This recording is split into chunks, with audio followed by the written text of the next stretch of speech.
A thick, well-maintained lawn is really the best control for weeds, but unfortunately many of us have highly compacted soils which result in thin stands of turf grass, and as a result we get a lot of weed invasion.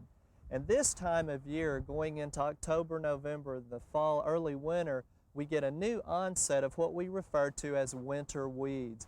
And these are weeds that start growing when the temperatures get cooler, the days get shorter, and they just really thrive on the cool, wet conditions throughout the winter time and will go right up until the hot early part of the summer. Now these weeds are usually referred to as two different categories, and that's annuals or perennials. And annuals, as a reminder, are weeds that finish their entire life cycle in one growing season, where perennials usually continue 2 or more years to finish their growing season, and many of them come back year to year just from the root system in the ground. Now we thought it would be fun to give you a little quiz on some of the common weeds that are showing up this time of year. And what we want to do is show you a picture of the weed, give you a description, and let you try to identify it, and then we'll tell you whether or not it's an annual or perennial. And remember, these weeds aren't at their peak or their maturity, because this is the time you need to get out and identify them, when they're just starting to grow. So let's get started with our very first one. And this particular weed is very common, and many of you are going to recognize it, I think. But it's a winter weed that grows upright, and it's a member of the mint family. It appears in late winter and it really dominates in early spring. Now it's got rounded hairy leaves and it has toothed margins, but as it matures you'll see whorls of these leaves towards the end of the stems. And it has a pretty purple flower, kind of a trumpet-shaped tube. And by now you may have recognized this one. This is henbit. And henbit is an annual which reseeds itself from year to year. And again, it's very common in many landscapes in Oklahoma.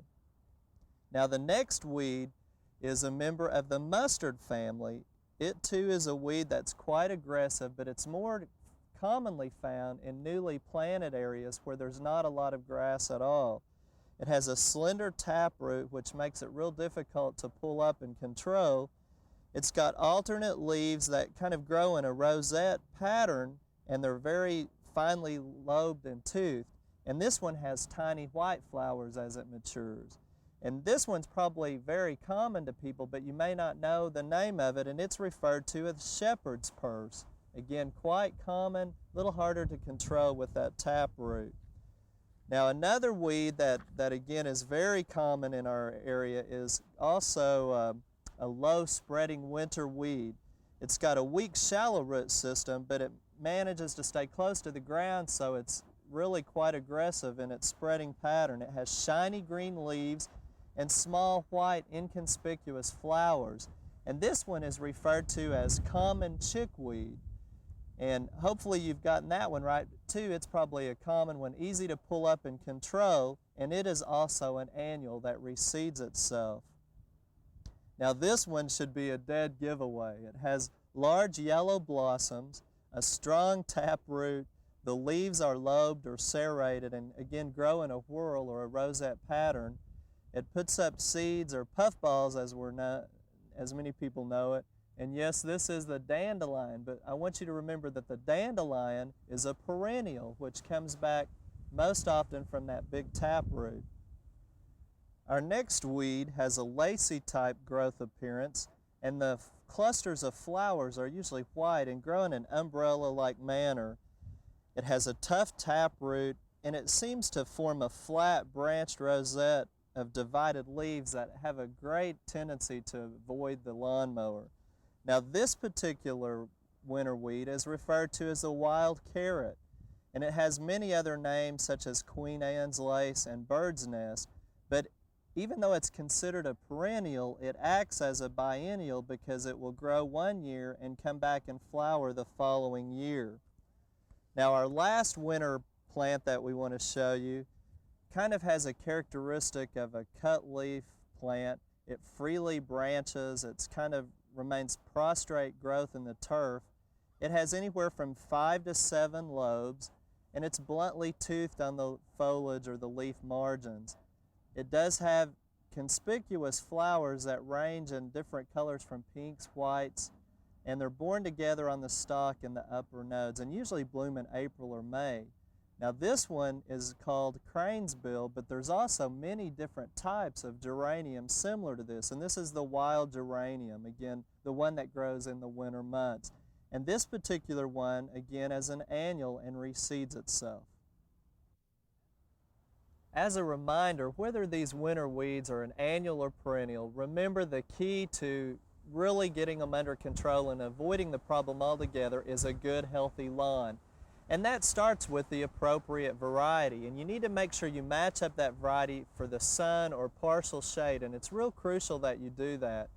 And then one problem is overwatering our lawns. But in many cases during the summertime, we need to just give them enough water to keep them actively growing. So don't forget about water, even into the winter time, remember, when they're going dormant.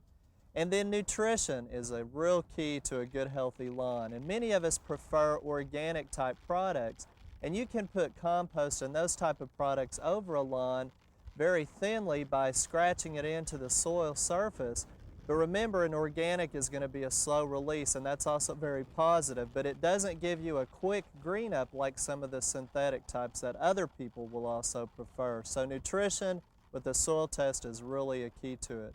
But probably one of the problems that we don't identify that is really probably the key problem is compaction. And that's usually from years of running the lawnmower in the same pattern and compacting that soil down. And again, it really is a crucial problem. And what happens is the soil gets so hard that the weeds start coming up. They love that type of condition, and the grass starts thinning out. Now, to control these weeds, obviously the safest way, which is also the hardest work, is hand pulling or hoeing. And take, for example, like henbit or chickweed. Those are very shallow root system annuals that are easy to pull up, where you get a dandelion or the shepherd's purse that has a big taproot, and you may have to go to another tool to get those up, shovel them up, or even revert to pesticides. Now, when I say pesticides, I'm referring to the overall category. Obviously, we're talking about a herbicide here because we want to control weeds. And herbicide is a type of pesticide, just like insecticides and fungicides are also types of pesticides.